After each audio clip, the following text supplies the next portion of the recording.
Lekin вообще gap yo'q ekan. Men bunaqa narxga sotiladi deb o'ylamadim.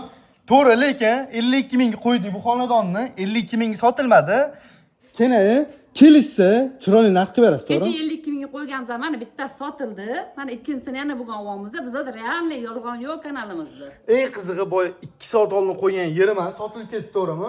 Rasa nito gapli bo'pti. Unaqa bo'lmaydi. Ko'ngilli keng qilaylik. Mana shu xonadonimizni 52 ming deb narxlaymiz, lekin narxidan o't beramiz. Har doimgidek mana bu ko'rayotganingiz sanuzelimizda bo'ladi. Bu yerda kuxnamizda joylashgan, ko'rishingiz chiroyli remontlar bilan turibdi.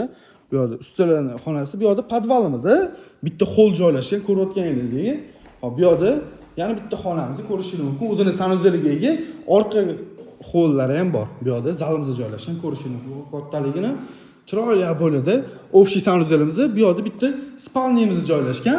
Bu xonadonimizni 52 ming deb narxlayapmiz. Hozircha, xudo xolisa, kesinglar, bittasi sotilib bo'ldi, bittasi qoldi. Keyin yaxshilab nimadir deysizda chiroyli qilib berasiz.